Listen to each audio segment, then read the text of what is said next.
As McFarlane nears ever closer to its loss of the DC license, it's putting out a few good sets. This one I'm hoping for is also the case. It's the Merciless and the Batman Who Laughs Night Armor 2-pack. It was a Walmart exclusive that I was surprised with how quickly they shipped it after I ordered it. And I didn't want to pass up an opportunity to get the Merciless, considering he's only been available as a Build-A-Figure, and he's not exactly cheap on the aftermarket, or at least his pieces to build him. This version sees him in red armor, and I've read most of the Metal comics, and I can't remember him actually ever appearing in the red armor. And since the photo on the back of the box and on his card is him in blue armor, I'm more than likely to incline that it's something McFarlane just made up to put another version of him out there. Would have loved for him to be in his blue armor, but I'm happy to at least have some version of the Merciless to go up on my metal shelf. We've also got a new version of the Batman Who Laughs in this night armor, and what looks to be a pretty awesome base for the both of them. So I'm fairly excited for this set. I'm hoping it's going to be a treat. So let's go ahead and open up and take a look.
And here's the Walmart exclusive McFarlane, the Merciless, and the Batman Who Laughs. Now this set is alright, but it does have a lot that it could improve on, especially if you're going to do these collector edition figures, then make them collector edition worthy. Like this Batman Who Laughs with just a regular plastic cape. Should have been a wired cape, or at least a cloth cape like they've been doing with only some of their figures. I really don't know why they don't do with all of them at this point. The reissue of the Merciless figure is very welcome. I just don't know why they didn't just do him in blue. And if you're going to put him in some different special red armor, then your promotional card and the box art should reflect that instead of just him being in blue. There's some good detail on the armor. A little bit of some extra paint apps would have been nice to kind of highlight that. But I do have to admit that the face sculpt on him is very well done. It's probably one of McFarlane's best. And honestly, one of the highlight of the sets, which is kind of sad to say, is this base that came with the set. And I really had no idea when I was getting it how detailed the base was, but it's got some great sculpting with all the skulls and bones. And then each of the first wave of the Evil Batman's logos are making up around the circle of the base.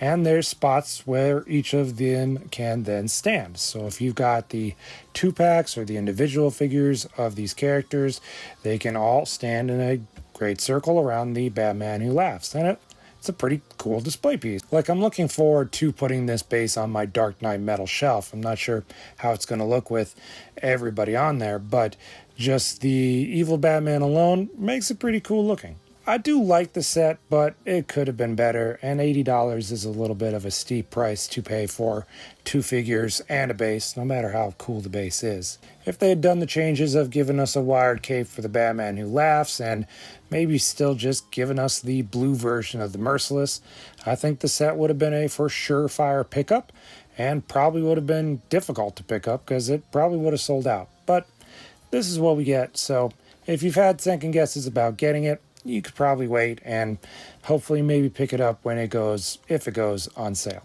Alright, that's it for this unboxing video. Here's your hint at the next build video. Leave a guess what you think it is in the comments below. Until then, stay safe, happy hunting.